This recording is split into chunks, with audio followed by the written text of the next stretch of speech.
Welcome to Momentum Investing, property investing made easy. One of the world's top podcasts on property investing, bringing you the top experts in the field so you can learn firsthand what it takes to create passive income and take control over your financial future. Welcome to the Momentum Investing Podcast. I am your host, Daniel Wood, one of the founders of Momentum Property Education, and I am so excited to welcome you to today's episode. We are going to meet two of the most brilliant entrepreneurs I've ever had the honor of meeting, Richard and Veronica Tan. Richard and Veronica created Success Resources, the largest event company for personal development, success outside of the United States. They do all the events for Tony Robbins. They've had speakers such as Robert Kiyosaki, Gary Vaynerchuk, Grant Cardone, obviously Tony Robbins, and most other brilliant speakers you can imagine. They've had presidents, they've had celebrities, they've had business owners. Pretty much anyone you would like to speak has spoken for Success Resources. Now, in this episode, they share some of the lessons they've gotten from these amazing people. They share some of the lessons they've had themselves as entrepreneurs. And for the first time in Momentum Investing history, we're actually going to get some celebrity gossip.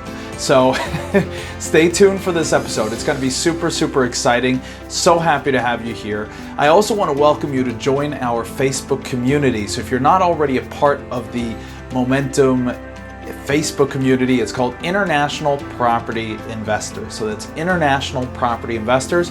You can search for it on Facebook. Join the community. We'd love to have you. We have a great mix of investors from all over the world, everywhere from total beginners to incredibly experienced experts. Every week we do a free live Q&A in the group so you can ask any property question you have. It's a great community. It's the family. Please join. You can find it by going to our Facebook page and finding the linked groups or just searching for International Property Investors. So, ready for the episode? Here we go. Welcome to the Momentum Investing Podcast. I am blessed to be here today with Veronica and Richard Tan, two of the most successful entrepreneurs that I know. Guys, we're super excited to have you on the show. Welcome. Hi, Daniel. Yeah, I'm so happy to be here. And for those of you who are listening in, thank you so much. We are pleased to be talking to you and sharing with you. Yep. Thank you for having us, Daniel. Yeah, no, we're super honored. I mean, you guys have literally built Success Resources from scratch and met and worked with some of the most successful people in the world and had the opportunity to sit down, get to know them, sit over dinner, and really learn what it takes to become successful. So I think that is something that our community is always asking. What is it that differentiates those that become wildly successful from the rest? And I think there's no one better to ask than you. So please, what do you think is the key to success? Well, I think this is a very, very interesting topic that a lot of people want to be successful. But personally, I felt that success had to be defined differently. Because a lot of, when we talk about success, people always relate to how much money you make, how many houses you have, what's your position, how popular you are, etc. So there are many ways to measure success, but I just want to start off by saying that it has to be on your own terms, right? Your own terms of success. For example, not because my wife is here. For example, success to me is when my wife vote me as the best husband in the world. Oh, that's beautiful. Okay, so that to me is success, right? Or my children vote me as the best father in the world. Or my friends or my staff say, this is the best boss in the world. Or my friends say this is a great guy. So that is my own term of success. But of course, if we there are many ways of measure success. Of course, one of it is how much money do you earn? Let's face it, that is important, right? That's an important way to measure success. But there are other ways to measure success, such as how many people have you helped? Mm-hmm. Yeah, how happy are you, or rather, how many people around you are happy? So that is that or how or another one is how many people remember you after you die. I think that is also a good measurement of success. Right?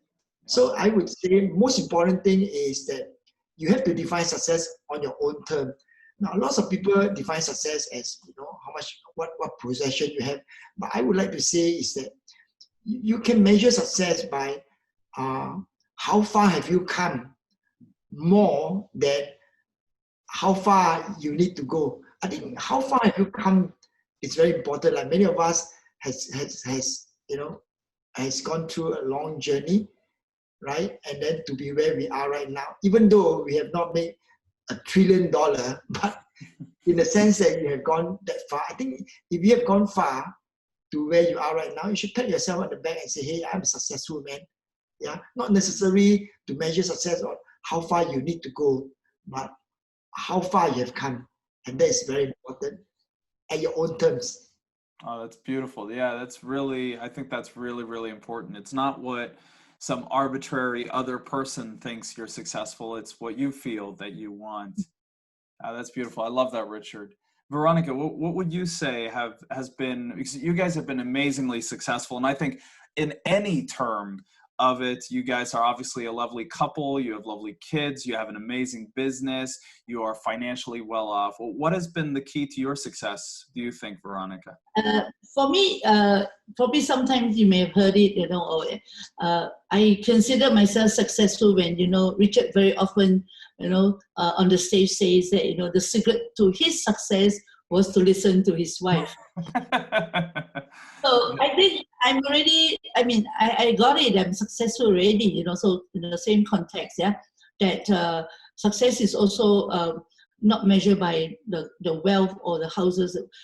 Someone may be living in a very simple living, but if they are healthy, they are surrounded with a lot of happy, they are surrounded with a lot of loved ones, and I think that is also success. Then we heard a story after story that someone may be living in a big house, driving flashy car, but they are miserable, lonely now. So again, I hope we can give a different perspective of looking at success. Are you operating on the best version of the gift that you have been gifted, and using it to help people, to serve people? So for me, my perspective of success is that from the angle. I love that. Again, that's so beautiful. And I saw it when me and Gisela got married, over a decade ago. We went on our honeymoon to Kibera, or to Kenya in Africa, and we went to the slum Kibera. And it's one of the places where the most people in the world are living for under $1 a day. But I saw some of the strongest, happiest, most well-dressed people I ever see. They really took care of themselves, and I could see, they had straight back and confident, and it was very, very powerful. And that's one of the reasons we do a lot of charity work in that part of the world. We were just so impressed. Nice. But one of the things I think you've done so well, it's as you said, Richard, is how many people have you helped is such a measure of success. And I know so many people in our community want to help and want to make that impact. And as you say, Veronica, about finding that kind of seed that you were meant here to do, and being the best version of yourself. The question is, how do you do that, though? How do we find what we were meant to do, and how do we become that best version of ourselves? What would you say? Me? Okay. I think it's a process. It starts with take action. Just keep doing what you want to do. First, you must feel this is what you love doing, yeah? And then keep doing it. And if you do it to the extent that many people come and ask you to do or do more, that means you're on the right path, So you won't know in the beginning what you really like to do. You may think you like to do this, but it may not be what at the end turn out to be. So don't just stop at one thing. Try many things, and you wait to see the response. If you have people around keep asking you, hey, can you help me with this? You're so good at doing it. So you listen to the feedback you get. that could be a direction for you to say, I will gravitate towards this. Looks like, look, everybody will comment, hey, you take beautiful pictures, why don't you help me to take photographs? Very often, you take, then that could be a first signal that says that you are good in photography. And if that is what you really love, then go and invest time and then master it to become a pro. That is a simple analogy of discovering what you like and what is your passion. That's how I look at it in a layman term. Richard? Oh, no, I love that. That is so beautiful. Because, I think a lot of people are, we're not taught to kind of look for our strengths. We're often taught to look for our weaknesses. And I think that's a great way to find your strengths is what is it other people are asking you to help them with? That's what they see as a strength. And as you say, though, you might not love it, so then you shouldn't pursue it. But if it coincides what people want help with and what you love to do, that in itself can be an amazing opportunity. And I know all three of us feel the importance of having a mentor once you've kind of identified that, to get that support in growing that and taking that step. What's been interesting lately, though, is I think there's been an explosion of coaches in the world and people trying to, teach others. And it's very hard to see the difference between who might be a good coach and who's not. And this is something you've been in this industry for, I don't know how many years now, seeing these flash in the pans who don't really make a difference and those who are amazing. Richard, how would you recommend someone to go about finding, the right mentor for them, someone who really can help them nurture their success?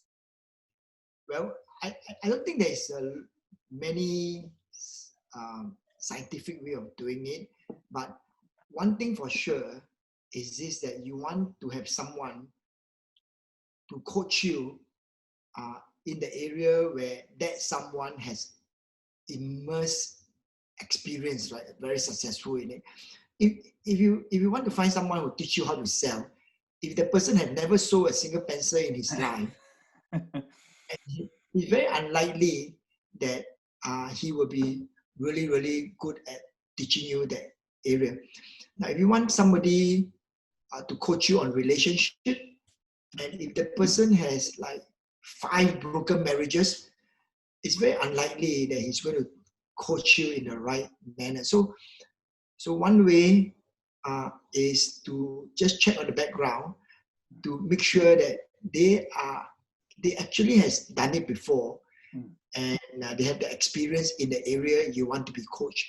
Just like if you want somebody to coach you on investing in real estate, well, the coach has successful track record on investing in real estate, not in like life insurance or something else, right? So that is where I think one good way to assess the ability of the coach you decided to hire. I love that. Yeah, that they should actually have done what they're teaching, not just read a book. Yeah. I would like to switch gears a little bit, if that's okay, because one of the things that a lot of people in the community want to know and wanted me to ask you when I told them we were doing this interview is that so many of the successful people around the world kind of behind the stage. So many of us, we get to see, the Tony Robbins, the Robert Kiyosaki's, all these people, we see them on stage. And so we're all curious, like, what are they like behind the scenes? And I'm sure you have stories. I would love to hear, could you share a story about one of these people of, what happens when the curtain comes down? Oh, yeah, maybe you tell them the story of Tony Robbins. Yeah, we want the hot gossip about Tony Robbins. About private jet and all that. Yeah, well, you see Tony really big and charismatic, right? And he speaks a lot on stage, and people admire him and kind of even worship him in some ways, right? But behind the stage, you will find that Tony is actually a very nice person also. And he is actually very congruent when he's on stage and behind stage, right? Now, on stage, he talk about raising the standard, right? You got to raise your standard. If you want a quality life, you got to raise your standard. Actually, behind the stage, he's also the same. I remember a time when we have Tony Robbins in Malaysia, and he wanted to fly back to Singapore. Like, between Singapore and Malaysia is 1 hour by flight, right? And there are more, Singapore is more international than Malaysia, so there's more flight from Singapore to many parts of the world than Malaysia. So he wanted to take a flight from Malaysia to Singapore so that he can catch a flight to Australia, where Sage was at the time waiting for him, right? Yeah. Now, but one thing about Tony is that sometimes when he got so engrossed in teaching, he will teach until after the plane fly off, right? So the last flight from Malaysia to Singapore is 11 o'clock. And Tony says, I need to fly from Singapore to Sydney. But we told him that after 11, there is no more flight. But Tony says, I can't finish by 11, right? So, and we said, but there's no flight. He says, well, then you get a helicopter. Get me a helicopter. That was a weekend, and we called every available hired in Singapore is probably not like the country, or Malaysia is not like the country maybe you are in. So flying helicopter is a very rare thing. So we couldn't find any helicopter. So we told Tony, there's no helicopter. Then he says, you said there's no helicopter in Malaysia. Then he says, can you get a helicopter from Singapore? Oh, we never thought that you could get a helicopter from Singapore. So we called Singapore, and there's no helicopter in Singapore available at that time. We said, there's no helicopter in Malaysia, there's no helicopter in Singapore. He says, what about a helicopter from Indonesia? Oh, wait, have you called? I said, no, we haven't called. So we started calling all the company in Indonesia, and there's no helicopter. So he said to Tony, there's no helicopter in Malaysia, there's no helicopter in Singapore, there's no helicopter available in Indonesia. He says, then you get me a jet.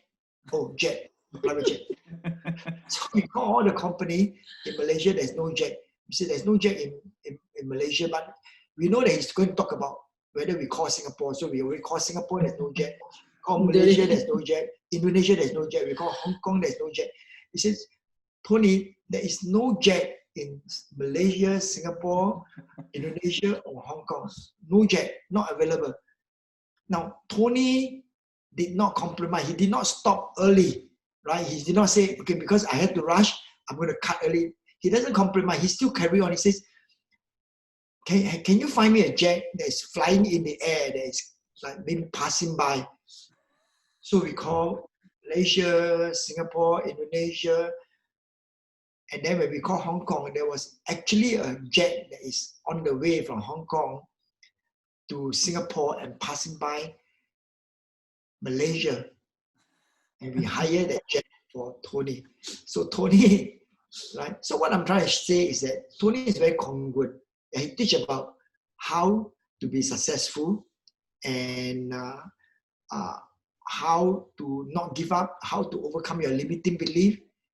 And, behind, when the girl was calling the helicopter and the jet, they were all crying away because just Tony is so hard, so difficult, But at the end of it, they were really happy that, well, Tony set a standard and we have met the standard.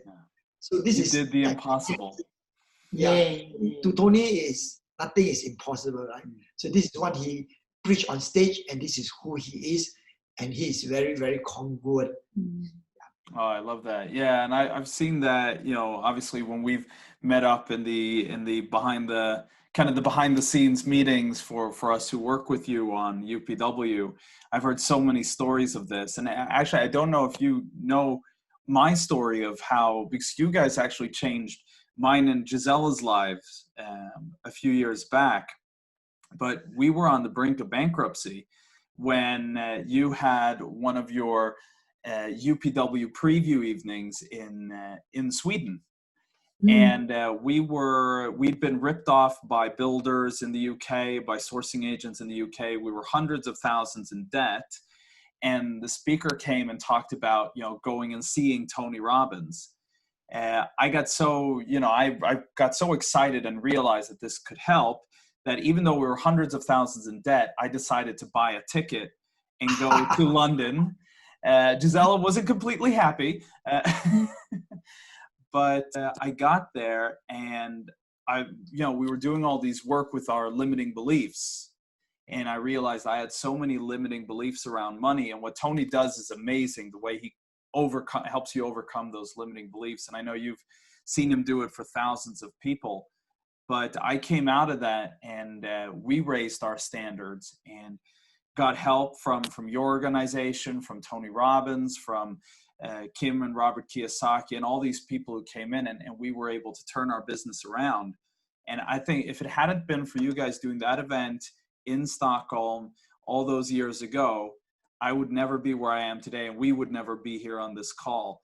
And I think that's one of the blessings that you've given, is that just as you said, Richard, that measure of success. How many people have you helped? And you took us from bankruptcy to now financial freedom, and that all started with one little event you did in Stockholm. Oh, congratulations. Was the event done by Richard? I think. No, it was your company who brought it here. I think it was Eric at Meads you actually had speaking doing that one. So, but it was amazing, and because of that, I attribute so much to that event. That is why we were able to turn around our business and get to the point where we are today. So it's ripple effects. Yes. Good on you. Yeah. But I'd love to hear as well is like with Tony, if we stay on Tony a little bit, there is obviously he's changed so many lives around the world. He's traveling all over the world doing these events. How is it to work with Tony? I mean, you told that story, but how is it to work and organize events for Tony? I mean, he really over delivers every time. How can you keep up with his tempo? Yeah, this is amazing event that is coming up, the Unleash the Power Within Virtual. Well, the COVID-19 has almost stopped all events around the world. Everybody has been going virtual, right? Virtual events. So we have attended many like virtual conference and seminars and etc. But when we attend the Tony Robbins virtual program, the standard is completely amazing. I tell you, it's like nothing you ever seen before. Now, Tony, for this virtual event, he built he built a massive screen whereby with rectangular screen, whereby he could see you clearer than when he see you even live, right? Yeah. And the whole thing is so amazing. Like even like registration. Yeah. When you register for the program, somebody bring you through, show you how to use the button, certain button, and all this kind of thing. Every single one register. There is someone that runs you through how to use this, how to use that, how to use this button, that button, and then like a normal registration, but a lot more detail, right? So the whole standard of the Tony Robbins program is totally head and shoulder above all other online events. So you just come to this event, you'll find that the standard of it, the quality, the setup, the contents, the energy, and everything is head and shoulder over any other online event you ever seen, right? Really. I totally agree. I mean, I always say that about Tony Robbins when I say, like, you'll have most events are at this level. Then you have the Millionaire Mind Intensive, which I think is an amazing program that you guys do. And then at a completely different level that's where Tony Robbins is playing. And it's just such an impactful event. And actually a friend of mine was there in his Florida studio when he did the first the virtual Unleash the Power Within event. Yes. Eli was there behind the scenes, and he just said it was incredible that huge screen, so Tony could you know, he was standing there like Minority Report, picking out a single person from and you know, being able to do the, what's it called, when he works with someone one-on-one, and it's amazing.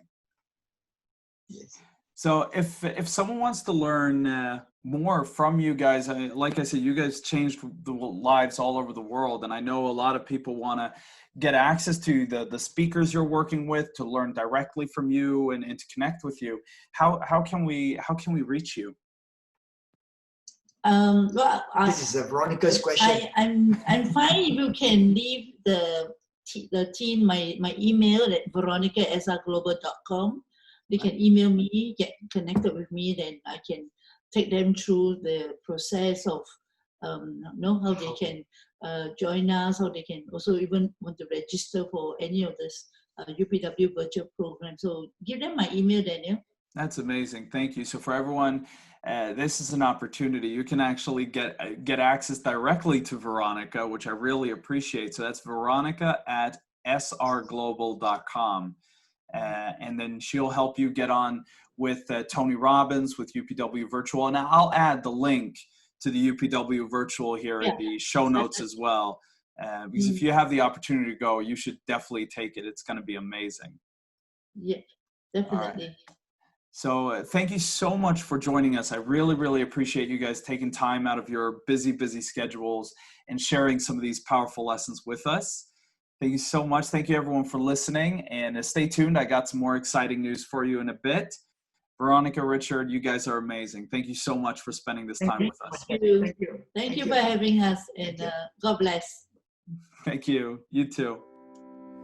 Thank you so much for joining us this week. It was an exciting episode. I was so happy to speak to Richard and Veronica. I hope you decide to join us at UPW because, well, Tony Robbins is amazing, as you know.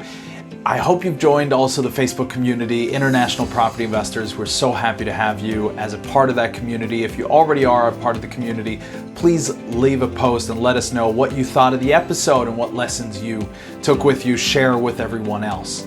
Now, our next episode next week is very, very exciting. I asked a large fund manager called Mabane Faber to come on the show and share how they analyze markets, and they work a lot on the macroeconomic events that are going on. It was a very insightful episode. He is a very knowledgeable investor, and he shared some incredible things with the community here that we'll all be able to use and implement in our investing journey. So this is high finance, high level insights into how you can succeed as a property investor, how you succeed in analyzing markets. You're going to love this episode. Mabane Faber, make sure you subscribe to the podcast so you get that update as soon as it comes out on Tuesday next week.